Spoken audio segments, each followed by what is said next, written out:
नमस्कार, चैनल खबर तक में आपका स्वागत है। मैं शीशलता यादव और अब नजर डालते हैं आज की प्रमुख खबरों पर। राजस्थान सरकार के मंत्री संजय शर्मा शुक्रवार को धन्यवाद यात्रा के बाद राजीव गांधी सामान्य अस्पताल पहुंचे। इस दौरान उन्होंने साड़ी व्यापारी किशोरी लाल के हालचाल जानने के बाद अस्पताल के सभी वार्डों का निरीक्षण किया। इस मौके पर उन्होंने प्रमुख चिकित्सा अधिकारी को आवश्यक दिशा निर्देश दिए। आभार यात्रा के दौरान हॉप सर्कस पर स्वागत करते समय साड़ी व्यापारी किशोरी लाल का संतुलन बिगड़ने से वह मंच से नीचे गिर गए, जिससे उनके सर में चोट लग गई। इसके बाद उन्हें सीधे अस्पताल लेकर आए, जहां उनका आईसीयू में इलाज चल रहा है। धन्यवाद यात्रा समाप्त होने के बाद मंत्री संजय शर्मा सीधे अस्पताल पहुंचे और आईसीयू में भर्ती साड़ी व्यापारी किशोरी लाल के हालचाल पूछे। इस दौरान अस्पताल के प्रमुख चिकित्सा अधिकारी सुनील चौहान भी मौजूद रहे। उन्होंने साड़ी व्यापारी के समुचित इलाज और देखरेख करने के निर्देश दिए। इस अवसर पर पूर्व जिला अध्यक्ष संजय नरूका और नगर निगम महापौर घनश्याम गुर्जर भी मौजूद रहे। उन्होंने प्रमुख चिकित्सा अधिकारी को व्यापारी का बेहतरीन इलाज करने का निर्देश दिया। वहीं वार्डों का निरीक्षण किया और मरीजों से उनके हालचाल पूछे। इस दौरान उन्होंने अस्पताल की व्यवस्थाओं के बारे में जानकारी ली। चिकित्सालय में भर्ती मरीजों ने मंत्री को बताया कि यहाँ सभी सुविधाएं अच्छी हैं। किशोरी लाल जी जो कि गिर गए थे तो उनको चोट लगी थी, तो उनका हालचाल पूछने आए थे और उनकी सारी जांचें हो चुकी है। किसी तरह की कोई बाहरी चोट नहीं है, कोई अस्थि भंग नहीं है और उनको मस्कुलर पेन है, तो वो ठीक हो जाएंगे, उनको डिस्चार्ज कर दिया जाएगा। और माननीय मंत्री जी ने उनके अच्छे से अच्छा इलाज करने की हिदायत दी। अस्पताल का निरीक्षण किया है, मरीजों से इंस्ट्रक्शन भी लिया है और मरीजों के इलाज से और मरीजों के फीडबैक से वो संतुष्ट है। अलवर में सदर थाना क्षेत्र अंतर्गत शालीमार के बाहर अज्ञात वाहन ने एक बुजुर्ग व्यक्ति को टक्कर मार दी। इस दुर्घटना में बुजुर्ग व्यक्ति की मौके पर ही मौत हो गई। इसके बाद शव को जिला अस्पताल की मोर्चरी में रखवाया गया, जिसका सुबह पोस्टमार्टम करवाकर शव परिजनों को सौंप दिया गया। मृतक के बेटे पवन कुमार शर्मा ने बताया कि उसके पिता कृष्ण शर्मा अपने शालीमार स्थित जनरल स्टोर की दुकान बंद कर अपने घर प्रताप नगर लौट रहे थे। इस दौरान शालीमार से निकलते ही अज्ञात वाहन ने उन्हें टक्कर मार दी। घटना की सूचना मिलते ही परिजन मौके पर पहुंचे, लेकिन तब तक बुजुर्ग की मौत हो गई थी। परिजनों ने पोस्टमार्टम के लिए मृतक के शव को जिला अस्पताल की मोर्चरी में रखवाया। फिलहाल पुलिस ने घटनास्थल का जायजा लेकर अज्ञात वाहन की तलाश शुरू कर दी है। मेरे पिताजी शालीमार से दुकान से गेट से बाहर निकले तो गेट के बाहर किसी ने टक्कर मार दी। मेरी दुकान शालीमार में डिपार्टमेंटल शॉप है, परचूनी की दुकान से घर जा रहे थे और मैं यहाँ रहता हूँ दूध मिष्ठान भंडार के सामने प्रताप नगर में। मेरे पिताजी को कोई गाड़ी वाला टक्कर मार गया। क्या नाम है पिताजी का? पिताजी का नाम है श्री कृष्ण शर्मा, सन ऑफ श्री ब्रजमोहन लाल शर्मा। कहाँ के निवासी? हम निवासी अलवर के हैं। कितनी उम्र थी? पिताजी की लगभग 75-76 साल उम्र है। भिवाड़ी के फूलबाग थाना अंतर्गत घटाल गांव में मंगलवार को हुई दर्जी मोहम्मद अफसर की हत्या का पुलिस ने खुलासा करते हुए हत्या में शामिल 2 मुख्य आरोपियों को गिरफ्तार किया है, जबकि एक आरोपी अभी पुलिस पकड़ से दूर है। पकड़े गए दोनों आरोपी आपस में दोस्त हैं, जिनकी मुलाकात भिवाड़ी में ही हुई थी। पकड़ा गया आरोपी आशीष गुर्जर भिवाड़ी के साथल का गाँव निवासी है। वहीं दूसरा आरोपी गौरव भिवाड़ी के निकटवर्ती महेश्वरी हरियाणा निवासी है। घटना के दिन आशीष गुर्जर अपनी गाड़ी से दोनों दोस्तों को लेकर घटाल गया था, जहां पर गाड़ी की साइड को लेकर मामूली कहासुनी के चलते तीनों दोस्तों ने मिलकर बिहार निवासी मोहम्मद अफसर अली की डंडों से पीट कर हत्या कर दी। मृतक भिवाड़ी में दर्जी का काम करता था। वहीं आरोपी आशीष के पिता दिल्ली पुलिस में है और आशीष भिवाड़ी दूध की डेयरी का काम करता है।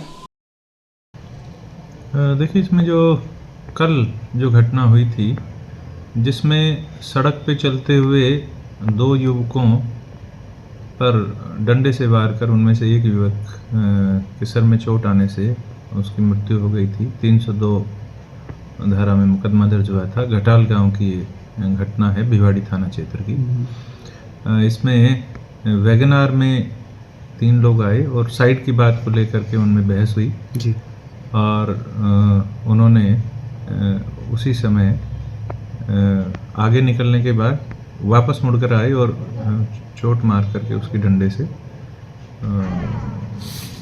घायल किया, जिसके बाद में हॉस्पिटल में मृत घोषित कर दिया। इसमें 2 लोगों को अभी गिरफ्तार किया है, 2 युवकों को। एक मुख्य अभियुक्त है और उसका साथी है जो मारपीट में शामिल थे। ये दोनों ही, एक आशीष है और एक गौरव है। ये आशीष सांथलका के रहने वाले हैं और गौरव यहाँ गुड़गांव का रहने वाला है, जो किराए पर माहेश्वरी गांव में धारवेड़ा के पास रहता है। इन दोनों को गिरफ्तार किया। एक इनका और साथी है जिसकी तलाश जारी है, जल्दी उसको भी गिरफ्तार कर लेंगे। सर मतलब क्या इनकी मंशा होगी कि ये जैसे आपने कल बताया था कि सडनली एक इंसिडेंट था ये, लेकिन किस प्रवृत्ति के लोग हैं ये? क्या कोई किसी तरह का कोई नशा वशा? देखिए, इनका कोई आपराधिक रिकॉर्ड तो अभी सामने नहीं आया, लेकिन ये कम उम्र के लड़के ही हैं।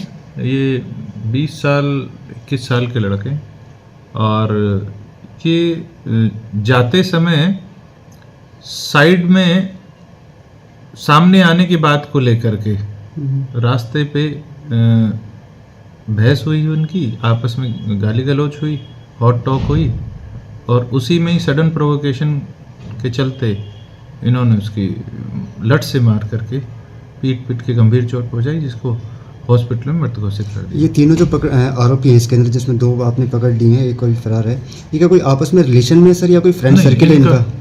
इनका कोई रिलेशन एज सच सामने नहीं आया, केवल यहीं के रहने वाले हैं।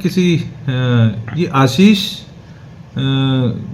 दूध बेचने का काम करता है, जो दूसरा आरोपी गौरव है उसके घर उसके रिलेटिव के यहाँ देता था, वहीं उसकी जान पहचान हुई और ये कोई मोटरसाइकिल ठीक कराने के लिए उनमें से एक आया था और वहीं मोटरसाइकिल वाले की दुकान पे इनका मिलना हुआ और वहीं से ये 3 लोग साथ हो गए।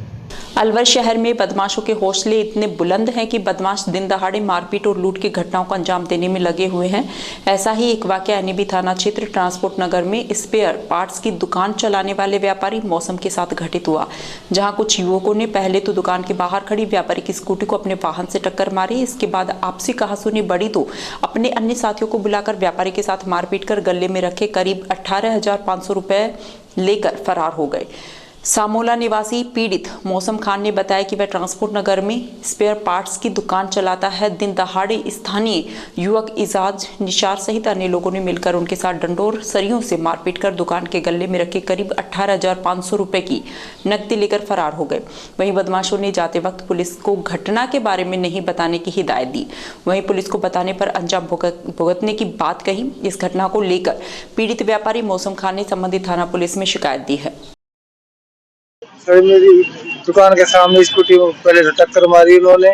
जब उनसे कहा कि भाई ये स्कूटी का क्या करना है, उन्होंने तो 8-10 आदमी बुला कर नहीं हमारे ऊपर वारदात कर दी और गले में पैसे थे वो चुरा ले गए। वो कितने पैसे थे? 18,500 रुपए थे। 2 दिन की दुकान की बिक्री थी। 18,500। हाँ जी। तो कौन लोग थे, नाम पता है उनको? हाँ,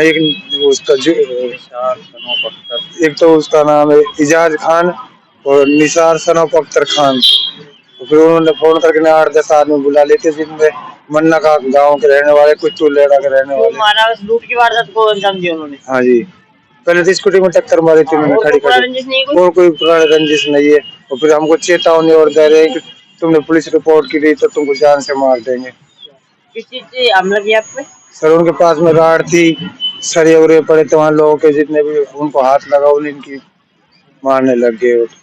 अलवर शहर में इन दिनों बाइक चोरी की घटनाएं थमने का नाम नहीं ले रही हैं। चोर आए दिन शहर में बाइक चोरी की घटनाओं को अंजाम देने में लगे हुए हैं। ऐसे में बाइक चोरों के अंदर पुलिस का खौफ खत्म हो चुका है। ऐसा ही मामला पूर्व मंत्री टीकाराम जूली के कार्यालय के पास एक होटल के बाहर देखने को मिला, जहां होटल के बाहर चोरों ने कर्मचारियों की बाइक को निशाना बनाया। यहाँ चोरों ने एक बाइक का ताला तोड़ लिया और दूसरी बाइक का ताला तोड़ने का प्रयास किया, लेकिन ताला नहीं टूटने पर बाइक छोड़कर दूसरी बाइक चोरी कर ले गए।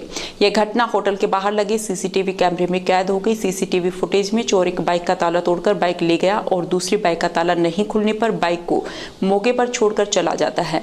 होटल में कार्यरत कर्मचारी राहुल ने बताया कि उसने रोजाना की तरह अपनी बाइक होटल के बाहर खड़ी की थी। इसके बाद एक अज्ञात चोर आया और उसकी बाइक का ताला तोड़कर उसे चोरी करके ले गया, जिसकी घटना होटल के बाहर लगे सीसीटीवी कैमरे में कैद हो गई। वहीं दूसरी कर्मचारी ने बताया कि उसकी बाइक भी होटल के बाहर खड़ी हुई थी। चोर ने उसका भी ताला तोड़ने का प्रयास किया, लेकिन ताला नहीं टूटने पर चोर बाइक छोड़कर फरार हो गए। इसके बाद दोनों पीड़ितों ने अरावली विहार थाना पुलिस को शिकायत दी। पुलिस सीसीटीवी कैमरे के आधार पर बाइक चोरों की तलाश कर रही है। मेरा नाम राहुल नागर है और मैं इधर काम करने वाला हूँ फ्लिपकार्ट में। और यहाँ पे मैंने देखा था कि मेरी बाइक खड़ी थी यहाँ पे, करीबन 7 बजे की बात है। तो जैसे मैंने बाइक यहाँ पे देखी तो उस टाइम हो रहा होगा कम से कम 7:15 होगा उस टाइम, 7:15 बजे के बाद देखा तो बाइक लापता थी यहाँ से, और बाइक ले जाने वाले भी कैमरे में आ रहे हैं। सीसीटीवी कैमरे में भी कैद हो गया? हाँ, सीसीटीवी कैमरे में कैद है, सब कुछ फोटो वगैरह सब कुछ आ रहा है उनका। तो अभी रिपोर्ट कराई है। कितनी बाइकें खड़ी थी यहाँ पे कैसा व्यक्ति था दिखने में? कम से कम सर 5 बाइक थी यहाँ पे, और सभी बाइकों को चेक किया? हाँ, सब 2 बाइकों को चेक किया था सर यहाँ पे। एक का लॉक नहीं खुल पाया? हाँ, एक का लॉक नहीं खुल पाया, दूसरी का लॉक खुल गया था। मेरे में दो लोग थे, दोनों तोड़ देते हैं आगे पीछे का। शिकायत दे दी आपने? हाँ, शिकायत रिपोर्ट करा गए। अलवर के टेल्को सर्किल स्थित बिजली विभाग के सहायक अभियंता A5 कार्यालय में 6 विद्युत ट्रांसफार्मर चोरी होने का मामला सामने आया है। इसे लेकर सहायक अभियंता कैलाश वर्मा ने अज्ञात चोरों के खिलाफ सदर थाने में ट्रांसफार्मर चोरी होने का मामला दर्ज कराया है। सहायक अभियंता कैलाश वर्मा ने बताया कि वह टेल्को सर्किल स्थित कार्य पर पहुंचे तो कर्मचारियों ने अवगत करवाया कि स्टोर के बाड़े में रखे ट्रांसफार्मर को तोड़कर उसके अंदर का सामान में ट्रांसफार्मर ऑयल चोरी हो गया है। इसके बाद वह स्टोर के बाड़े में गए तो उन्होंने देखा कि 6 ट्रांसफार्मर खुले हुए थे और उनके अंदर से कॉपर और तेल अज्ञात चोर चोरी कर ले गए। इसकी सूचना उन्होंने उच्च अधिकारियों को दी। इसके बाद ट्रांसफार्मर चोरी की सूचना पुलिस को दी। पुलिस ने मौके पर पहुंचकर घटना का जायजा लिया। वहीं पुलिस ने सहायक अभियंता से ट्रांसफार्मर चोरी की रिपोर्ट लेकर मामला दर्ज करते हुए अज्ञात चोरों की तलाश शुरू कर दी है। सहायक अभियंता ने बताया कि चोरी हुए ट्रांसफार्मर की कीमत करीब 3,28,000 रुपए है। सहायक अभियंता के पद पर A5 में कार्यरत हूँ, कैलाश वर्मा मेरा नाम है। 3 तारीख को रात्रि में अज्ञात चोरों के द्वारा यहाँ हमारे बैक साइड स्टोर का बाड़ा है, पीछे सिविल वर्क चल रहा है, उसकी मतलब बिल्कुल ओपन है वो। तो रात्रि में अज्ञात चोरों के द्वारा 6 ट्रांसफार्मर, जिसमें से 3 तो फेल ट्रांसफार्मर थे, 3 जीपी रिपेयर ट्रांसफार्मर थे जो कंज्यूमरों को देने थे, उनकी चोरी हो गई, जिसकी सूचना हमने सदर थाने में दर्ज करा दी गई है। अग्रिम कार्रवाई पुलिस के द्वारा कर दी जाएगी, जिनकी कॉस्ट लगभग 3,28,000 रुपए है। सर, ये किस तरह के ट्रांसफार्मर थे, कहाँ से आए थे? 3 ट्रांसफार्मर थे जो जले हुए थे, कंज्यूमर की तरफ से हमारे स्टोर में जमा हुए थे, और 3 ट्रांसफार्मर ACS स्टोर से कंज्यूमरों को देने के लिए आए हुए थे। डीग जिले के कामा थाना इलाके में एक व्यक्ति ने दूसरे व्यक्ति पर फायरिंग कर दी। इस घटना में एक व्यक्ति घायल हो गया। फायरिंग की सूचना पाकर पुलिस मौके पर पहुंची। घटना को लेकर CO देशराज कुलदीप ने बताया कि कंट्रोल रूम से सूचना मिली थी कि लालपुर गांव में फायरिंग की घटना हुई है, जिसके बाद कामा थाना अधिकारी और वे मौके पर पहुंचे, जहां एक व्यक्ति के सिर में चोट लगी हुई थी। डॉक्टर्स की रिपोर्ट आने के बाद पता लगेगा कि चोट किसकी है। ये घटना साइबर ठगी को लेकर हुई है। गोली का स्पष्ट निशान नहीं है। इस मामले में पुलिस ने किसी व्यक्ति को हिरासत में नहीं लिया। वहीं घायल व्यक्ति के भाई का कहना है कि गांव का हब्बी और उसका लड़का आशिक साइबर ठगी का काम करते हैं। आशिक हब्बी के घर गया था, उन्होंने घर आकर गोली चलाई है। उन लोगों ने आशिक को बचाने की कोशिश की, लेकिन वे उसे बचा नहीं सके। जानकारी के अनुसार लालपुर निवासी आशिक और हब्बी साइबर ठगी का काम करते हैं। दोनों देर शाम शराब पार्टी कर रहे थे। इस दौरान दोनों में साइबर ठगी के बंटवारे को लेकर कहासुनी हो गई। इसके बाद हब्बी में चोरी की बाइक लेकर आशिक के घर पहुंचा और उसे घर से बाहर आने की आवाज दी। जब आशिक घर से बाहर आया तो हब्बी ने आशिक को गोली मार दी। गोली मारने के बाद हब्बी बाइक छोड़कर मौके से फरार हो गया। इसके बाद आशिक के परिजनों ने घटना की सूचना पुलिस को दी, जिसके बाद पुलिस मौके पर पहुंची और आशिक को तुरंत कामा के अस्पताल पहुंचाया गया, जहां से उसे RBM अस्पताल रेफर कर दिया गया। ठीक था, वो हब्बी और हब्बी का लड़का था आशिक, वो साइबर क्राइम में से काम करते थे ठगी के। ये उनके पास गया था, उन्होंने फिर घर पे आके गोली वगैरह चलाई है, और साहब हम तो बचाने गए हैं, जैसे हमारे भी पेश ना खा पाई। ये घर फिर हम झगड़ा हो गया था, और घर पे बंदूक वगैरह लेके आए और भैया में मार दी थी। ये अभी अभय कमांड से सूचना मिली थी कि लालपुर में कोई फायरिंग की घटना हुई है, जिस पर SSO साहब भी रवाना हो गए थे। मैं भी मौके के लिए रवाना हो गया। वहाँ जाके देखा तो उनके सामने से एक आदमी की चोट लगी हुई सर में, उसको हॉस्पिटल लेके आए हैं। अभी ये उसके बाद में डॉक्टर की जो रिपोर्ट आई उसके बाद में पता पड़ेगा कि चोटें किसकी हैं। उसके बाद में स्पष्ट हो पाएगा कि एक फायरिंग की घटना का चोटें हैं या फिर घटना का कारण क्या है? घटना का कारण इनमें कोई आपसी, जैसे साइबर के जो ठग हैं उनके आपस में कोई इनके विवाद हुआ है किसी बात को लेकर, और उस बातचीत के दौरान ही इनमें लड़ाई झगड़ा। क्या गोली लगी है फिर उसको? गोली का स्पष्ट रूप से नहीं कह सकते। अभी चोटों के बारे में पता पड़ेगा कि ये फायरिंग की चोटें हैं या फिर कोई दूसरी धारदार कोई हथियार की लगी हुई। पुलिस ने किसी को गिरफ्तार किया है अभी? नहीं, पुलिस ने हम वहाँ किसी को गिरफ्तार नहीं किया, जो मौके पर कोई नहीं मिली। बहरोड कोर्ट परिसर में बार एसोसिएशन कार्यकारिणी संघ का शपथ ग्रहण समारोह आयोजित किया गया। समारोह की अध्यक्षता बहरोड विधायक डॉक्टर जसवंत सिंह यादव ने की। इस दौरान उपस्थित अधिवक्ताओं ने फूल मालाओं से मुख्य अतिथि का स्वागत किया। इसके बाद डॉक्टर यादव ने कार्यकारिणी संघ को शपथ ग्रहण कराई। अधिवक्ताओं को संबोधित करते हुए उन्होंने हर हाल में न्याय के पक्ष में लड़ने के लिए प्रोत्साहित किया। विधायक ने अपने संबोधन में अधिवक्ताओं को सत्यदूत कहकर सम्मानित किया और बहरोड की प्रगति में अधिवक्ताओं की अहम भूमिका बताई। उन्होंने कहा कि सच और झूठ का पर्दाफाश करने वाला अधिवक्ता समूह सामाजिक संतुलन बनाए रखने के लिए अहम होता है। वहीं बार एसोसिएशन के अधिवक्ताओं ने डॉक्टर यादव के न्याय के पक्ष में लड़ने के प्रस्ताव का स्वागत किया। इस मौके पर जिला उपाध्यक्ष कमल यादव, जिला पार्षद राम नरेश यादव, देवी सिंह अग्रवाल, राजेंद्र यादव, प्रधान प्रतिनिधि बस्तीराम यादव, एडवोकेट प्रशांत यादव, राव अनिल सहित अन्य गणमान्य लोग और अधिवक्ता उपस्थित रहे। तो चिंतित थे अपने विधायक जी, उनको जाके सूचना दे दो कि उनकी जमीन वापस मिल गई। उन्होंने एक प्रेस कॉन्फ्रेंस। देखिए साहब, वो क्या कहते हैं मैं उनकी बातों पर जाऊंगा नहीं। उनकी अपनी बात है, अपनी कार्यशैली है। किसानों को न्याय मिल गया।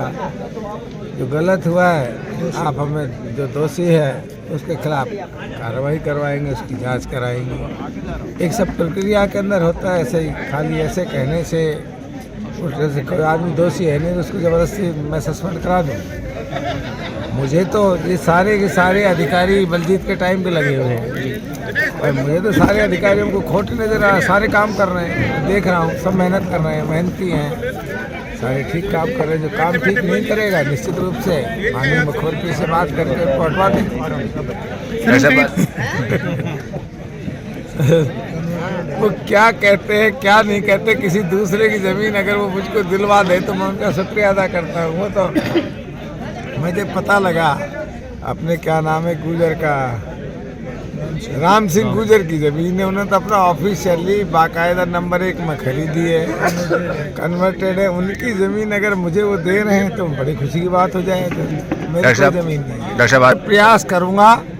आज 3 मांगे इन्होंने कही है, भगवान ने चाहा तो तीनों मांगे इनकी पूरी करा के रहूँगा। इसके लिए मैं प्रयास करूँगा और मन से प्रयास करूँगा और इसमें कामयाबी। देखो मेरी बात सुनो, पार्टी अपना निर्णय जो करती है वो बहुत चीज़ें देखकर करती है। उनके मन में पता नहीं मुझे मेरे लिए क्या उन्होंने सोच रखा है, क्या उन्होंने महाराज जी के लिए सोच रखा है, किसको पार्लियामेंट लड़ाना चाहते हैं, किसको क्या करना चाहते हैं। और मंत्रिमंडल के अंदर लेने का अधिकार होता है माननीय मुख्यमंत्री जी का। पर ये ठीक बात कह रहे हो, हर कौम को उसका रिप्रेजेंटेशन मिलता है तो मिलेगा। अभी तो कोई ऐसी बात तो हुई नहीं है, तो चलता रहेगा। अभी पता नहीं कितने बार मंत्रिमंडल बनेगा, कितने बार उसका रिसफलिंग होगा, तो इसलिए चिंता कोई विषय नहीं है। क्या उम्मीद लगाए समाज को मिलना चाहिए, समाज का हक है, लेना चाहिए। इसके अंदर क्या सब समाज को मिला है तो यादव समाज को भी उसका अपना हक मिलना चाहिए। निश्चित रूप से पार्टी देगी।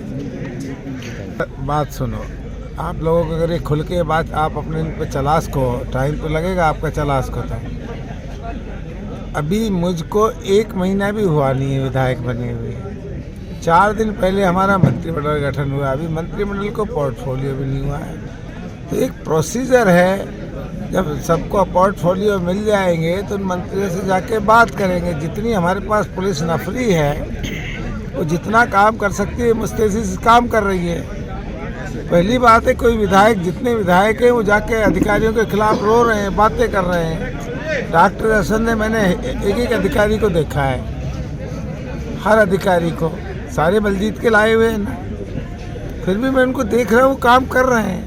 काम करने का उनका तरीका है, अच्छा काम कर रहे हैं। जो अच्छा काम नहीं करेंगे, अधिकारी तो सरकार का होता है, किसी व्यक्ति का तो होता नहीं है। आज ये डिप्टी साहब बैठे हुए हैं, आज ही यहाँ हैं, कल कहीं जाएंगे, दूसरा डिप्टी साहब आएगा, जहाँ जाएंगे वहाँ भी काम करेंगे। अब ज़बरदस्ती ये कह देना कि इसको वो कर दो, इसको ऐसा कर दो। अब पुलिस की गाड़ी है, मुझको ये भी नहीं पता था कि मुझको एस्कॉर्ट मिलती है, एमएलए को तो मिलती नहीं थी। पर इन्होंने कहीं मुझे खतरा देखा होगा मेरे लिए, इसलिए उस करा रखी है। ये सब चीज़ें तो इनका काम है। कि प्रशासन का कि भाई देखे कहीं कोई खतरा तो नहीं है, कोई बात तो नहीं है। 4 दिन में ही दुख पा गया, उसे 5 साल तक पुलिस को रगड़ा है बुरी तरह से। वो तो अधिकारियों को अधिकारी नहीं मानता था, वो तो अपना गुलाम मानता था उसको ये पता ही नहीं था। आज कोई आदमी अधिकारी बनता है तो उसको बहुत एग्जामिनेशन पास करने पड़ते हैं, अपनी काबिलियत के ऊपर आता है। पर निश्चित रूप से अधिकारी अब फ्री हैंड है, वो काम करेंगे, काम करके दिखाएंगे। पर 10 फोन तो आ गए कि साहब हमारे ट्रैक्टर बंद करा दिए, हमारा ये करा दिया, कोई अवैध खनन नहीं हो रहा, कोई वो नहीं हो रहा। पर डिप्टी साहब आपके सामने ही बैठे हुए हैं, इनके क्षेत्र में जो आता है ये अब लोगों का ये सब चलना बंद हो जाएगा, फिर तभी उल्टा चौकी से मात्र 200 किलोमीटर दूर है, सामने ही 200 मीटर दूर है निमोर में। तो देखो साहब अभी इस चीज को वो किया था, इस तरह की कोई अभी हमारे द्वारा छापेमारी की जा रही है सर, स्पेशल टीम शुरू किया है इन्होंने जोर शोर से। देखो जो भी गलत काम कराता है, सही कराता है तो जनप्रतिनिधि। आप बताइए कितने ट्रैक्टर निकल रहे हैं? अब इनको रोक रहे हैं, खुलेआम कह दिया है, अपना प्रशासन अपना काम कर रहा है, और नहीं करेगा तो करा देंगे जैसा आप चाहते हो वैसा। थैंक यू जी। निश्चित आएगा, पर 4 दिन में ही मैं एक बात आप लोगों से बहुत कुछ कह सकता, मुझे बने कितने दिन हुए हैं? अभी तो मुझे विधायक बने भी नहीं, सरकार भी नहीं बनी अभी तो पूर्ण रूप से हमारी, अभी तो मंत्रिमंडल का वो भी नहीं हुआ है। आज ही मैंने मंथली भी सेट कर ली, आज ही मैंने अधिकारी भी सेट कर लिए, आज ही मैंने सारे उल्टे सुल्टे कर्म भी कर दी। देखो विधायक बलजीत यादव यूँ ही किलसता रहेगा, आगे यही नहीं पता कि ये क्षेत्र का डिलिमिटेशन होना है, बहरोड क्षेत्र किस दिशा में जाएगा, फिर आगे महिलाओं का आरक्षण आएगा। तो अब उनका काम है किलसना, देखो उनका काम है गाली देना। वो आराम से मुझे गाली देते रहे, मुझे कोई एतराज़ नहीं, मेरा काम है काम करना, मैं काम करता रहूँगा। वो गाली देंगे, मैं उनका फूल समझ करके उस गाली को स्वीकार करता रहूँगा, पर अपने मार्ग से विचलित नहीं हूँगा। मेरा दायित्व केवल विकास का, विकास सभी अधिकारियों को साथ लेके चलने से ही होगा। अधिकारी और जनप्रतिनिधि अलग अलग हो जाए इससे नहीं होगा। और वो जानते होंगे मंथली कैसे सेट होती है, मैं तो अपनी ज़िंदगी में किसी से कभी मंथली कोई सेट की नहीं है। अगर वो मुझे बता दे उस तरह की कोई बात है कैसे क्या होता है, तो मैं भी पता करूँ कैसे क्या होता है। दौसा जिले के लालसोट तहसील के रालावास गांव में स्वर्गीय मोतीलाल मीणा 3 दिसंबर 2023 को अज्ञात वाहन की चपेट में आ गए थे। इस दौरान उसके इलाज में लाखों रुपए खर्च हो गए, लेकिन मोतीलाल मीणा को बचाया नहीं जा सका। 10 दिसंबर को उनका निधन हो गया। इससे परिवार कर्ज में डूब गया। मोतीलाल मेहनत मजदूरी करके अपने परिवार का जीवन यापन कर रहा था। इससे पीड़ित परिवार पर दुखों का पहाड़ टूट पड़ा, क्योंकि इस परिवार में अब कमाने वाला कोई नहीं रहा। महेश मीणा रालावास और संदीप पबड़ी ने बताया कि परिवार की दयनीय स्थिति को देखते हुए स्वर्गीय मोतीलाल मीणा नाम से सोशल मीडिया पर सहायता मिशन चलाया। इस मिशन में रालावास के समस्त ग्रामवासियों के साथ साथ ग्रामीण शिक्षण एवं विकास समिति, सर्व समाज, नवयुवक हेल्प टीम, माँ वैष्णो, माँ नर्मदा, माँ सेवा समिति, सर्व समाज जनसेवा टीम, अपना परिवार टीम, ब्राइट यूथ टीम और सर्व समाज के लोगों ने बढ़ चढ़कर भाग लेकर सहयोग किया।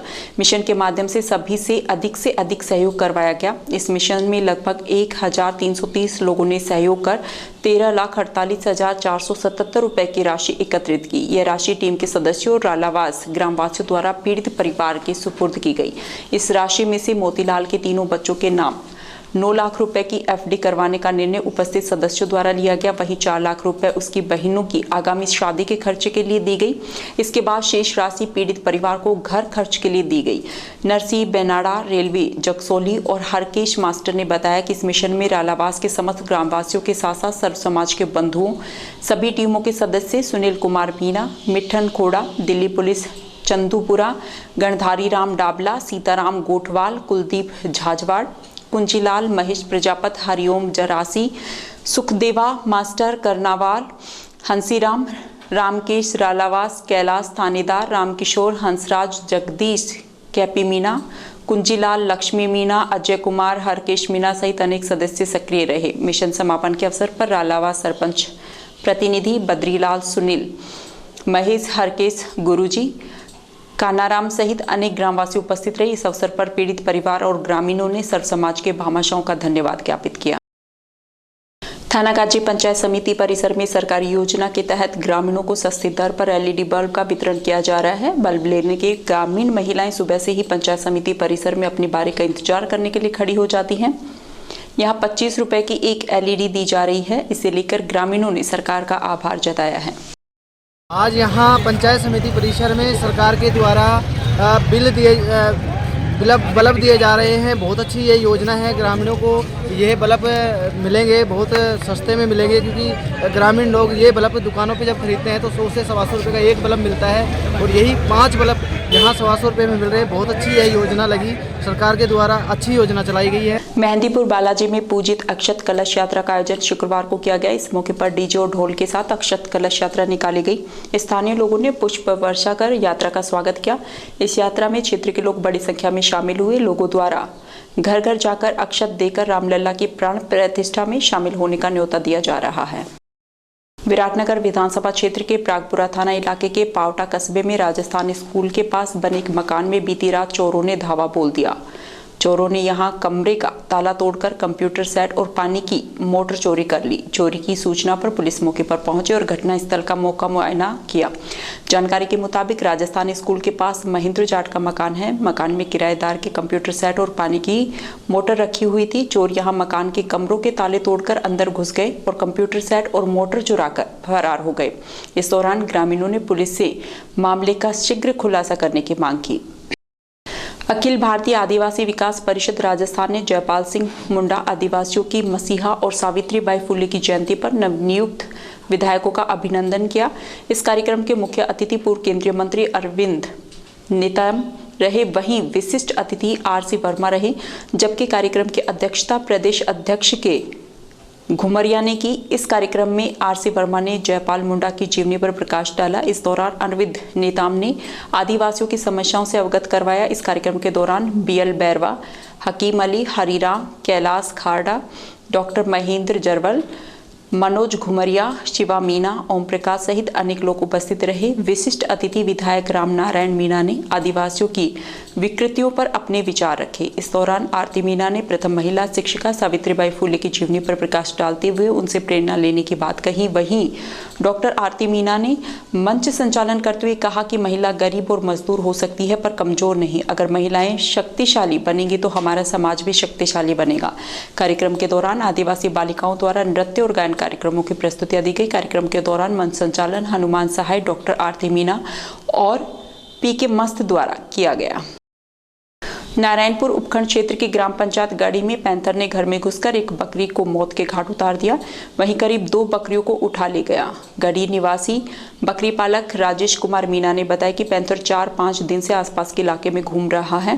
पैंथर ने रात को बकरियों के बाड़े में घुसकर एक बकरी को मार डाला तथा 2 बकरियों को उठाकर ले गया। सूचना मिलते ही वन विभाग कर्मचारी मौके पर पहुंचे, जिसने पैंथर के पगमार्क मिलने की बात कही। इसके बाद कर्मचारी ने रिपोर्ट बनाकर मुआवजा के लिए उच्च अधिकारियों को भेजने की बात कही। पैंथर की मूवमेंट होने से क्षेत्र में भय का माहौल बना हुआ है।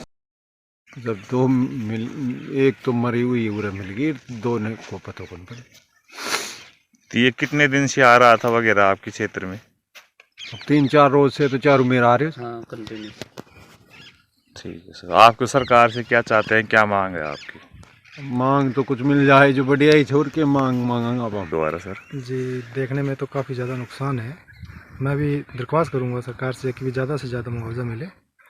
और जैसे मैं जाके मुआयना किया है तो वहाँ देखने में मिला है, कुछ मिला है कुछ नहीं मिला है। तो जो नहीं मिला है उसके भी हम ये चाहते हैं भी ज़्यादा से ज़्यादा मुआवजा मिले। जो वहाँ मौजूदा है उसका भी मुआवजा मिलना चाहिए। तो सर, आप वन विभाग में कार्यरत हैं और क्षेत्र में रोजाना घटनाएं हो भी रही हैं, तो लगभग कितने दिन से आतंक इस वगैरह के इस क्षेत्र में? देखो, जो आसपास के जो पड़ोसी है उनका कहना यही है, अभी 4-5 दिन से आ रहे हैं, लेकिन मेरे पास इन्फॉर्म आज ही मिली है तो मैं तुरंत पहुंचा यहाँ। तो इनके बचाव का कोई तरीका हो आपकी राय में? कोई ऐसा क्या करे किसान की इनसे बचाव हो सके? देखो सर, बचाव तो कुछ किसान करेंगे, कुछ हम करेंगे, कुछ आप करोगे, तभी बचाव होगा। बानसूर क्षेत्र के बालावास में बड़ी मधुमक्खियों के हमले से खेत में काम कर रही एक महिला की मौत हो गई। जानकारी के अनुसार कस्बे के सुभाष नगर बालावास निवासी मीना कुमारी पत्नी गणेश कुमार यादव की मधुमक्खी के जहरीले डंक से मौत हो गई। मीना कुमारी पर सायं 5 बजे खेत में काम करते समय बड़ी संख्या में मधुमक्खियों ने हमला बोल दिया, जहां विवाहिता को मधुमक्खियों ने जगह जगह से जहरीला डंक मार दिया। घायल महिला को उप जिला अस्पताल बांसुर लाया गया, जहां डॉक्टर ने महिला को मृत घोषित कर दिया। इसके बाद शव का पोस्टमार्टम कर उसे परिजनों को सौंप दिया गया। प्रदेश सहित बांसुर में भी कड़ाके की ठंड के चलते ठिठुरन बढ़ने से लोग परेशान हैं। एक तरफ जहां लोग अपने घरों में दुबके हैं, वहीं कुछ लोग ऐसे भी हैं जिनके पास कड़ाके की सर्दियों में बचाव के पर्याप्त संसाधन उपलब्ध नहीं हैं। ऐसे जरूरतमंदों की मदद के लिए गर्म कंबल का वितरण किया जा रहा है। निजी संस्थाओं समेत भामाशाओं द्वारा भी कच्ची बस्तियों में जाकर गरीब असहाय और जरूरतमंदों को सर्दी से बचने के लिए गर्म कंबल देकर मदद की जा रही है। बांसुर की रोटी बैंक एनजीओ द्वारा भी लोगों की सहायता की जा रही है। यहाँ एनजीओ द्वारा समय समय पर जरूरतमंदों के लिए खाने पीने की व्यवस्था भी की जाती है। नशा जीवन के लिए अभिशाप है, ये कहना है भागरोटा नशा मुक्ति केंद्र संचालक राकेश यादव का। राकेश यादव ने शुक्रवार को नशा मुक्ति केंद्र बालाजी मोड़ पर भाजपा के गंगापुर जिला उपाध्यक्ष श्याम सिंह सिसोदिया के जन्मदिन पर आयोजित समारोह में उपस्थित लोगों को संबोधित करते हुए ये बात कही। इस अवसर पर बालाजी थाना प्रभारी बुद्धि प्रकाश परेवा ने कहा कि आज के युवा नशे के चक्कर में अपना और परिजनों का जीवन बर्बाद कर रहे हैं, इससे युवाओं को बचने की जरूरत है। इस मौके पर बालाजी मोड़ संचालक अजय तिवारी ने अपने संबोधन में कहा कि हमारा सार्थक प्रयास लाओ, तुम्हारे लाल को इंसान बना दे, दुनिया इसे इतना पूजे उतना महान बना दे। इस अवसर पर ऋतिक तिवारी, बजरंग चौधरी, अजय तिवारी, एडवोकेट राजकुमार सिंह, राजेंद्र सिंह, बबली, सुरेश राजपूत, बुलबुल, दीपक शर्मा सहित अन्य लोगों ने श्याम सिंह का माला, साफा दुपट्टा और बालाजी महाराज की तस्वीर भेंटकर जन्मदिन की बधाई दी। खैरथल तिजारा जिले की किशनगढ़ बास विधानसभा क्षेत्र में प्रधानमंत्री के नेतृत्व में देश में क्रांतिकारी बदलाव हुआ है।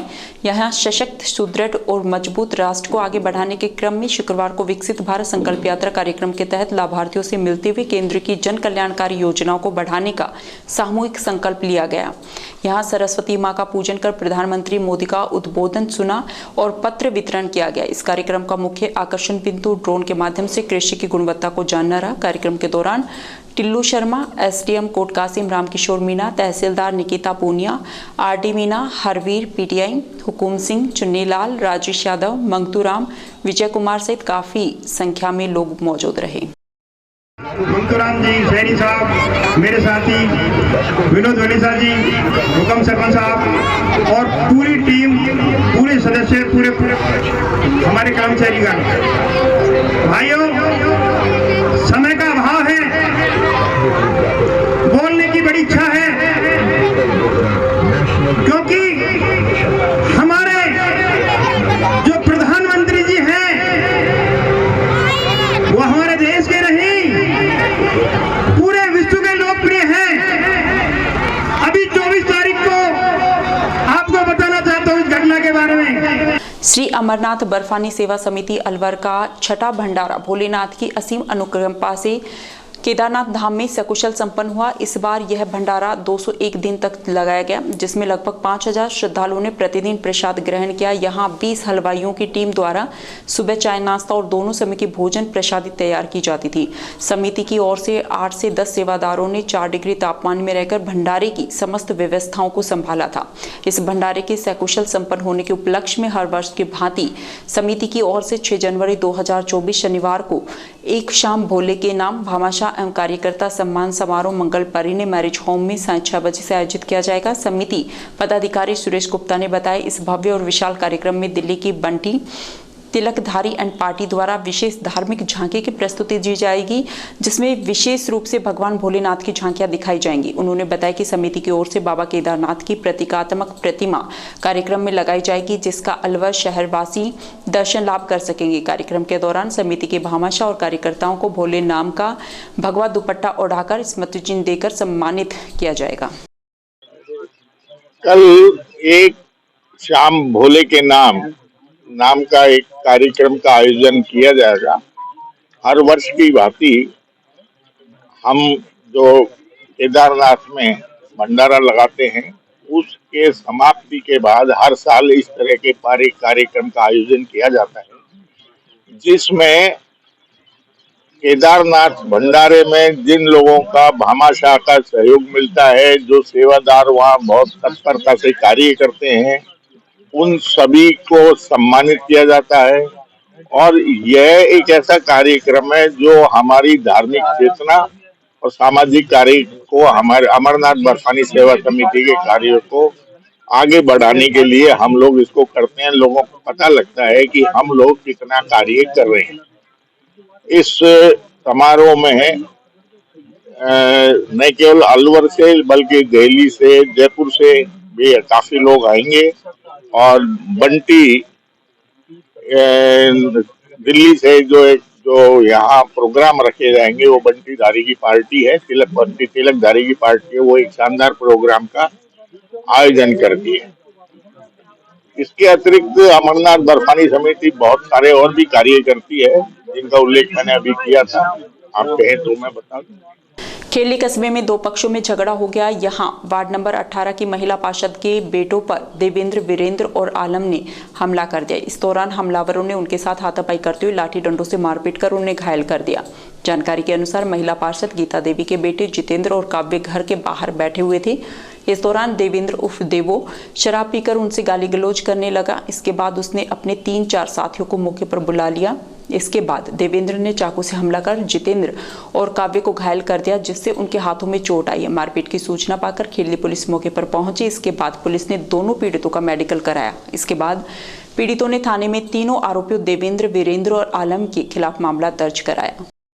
दौसा जिले के मेहंदीपुर बालाजी क्षेत्र अंतर्गत मीना सीमला में विकसित भारत संकल्प यात्रा कैंप आयोजित किया गया। इस दौरान रथ में लगी एलईडी पर प्रधानमंत्री मोदी का संदेश आमजन को सुनाया गया।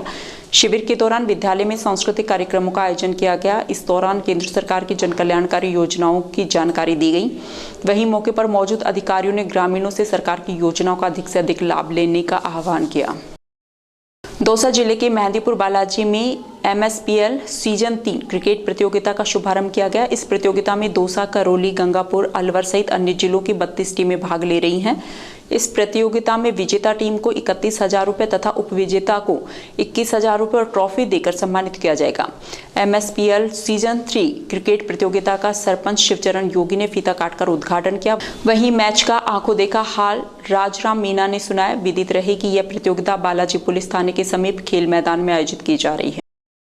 करौली जिले में खेत पर कार्य कर रही एक महिला पर गीदड़ ने हमला कर दिया। यह घटना सुरोठ थाना क्षेत्र के सोमली गांव की है। महिला की चीख पुकार सुनकर आसपास के खेतों में काम कर रहे किसानों ने महिला की जान बचाई। इसके बाद महिला को गंभीर हालत में हिंडौन के जिला अस्पताल में भर्ती कराया, जहां चिकित्सकों द्वारा घायल महिला का उपचार किया जा रहा है। जानकारी के अनुसार प्रेम पत्नी सुनहरी जाटव खेत में काम कर रही थी। इस दौरान उस पर गीदड़ ने हमला कर उसे घायल कर दिया। आज समाचारों में इतना ही। दीजिए मुझे और मेरी टीम को इजाजत। नमस्कार।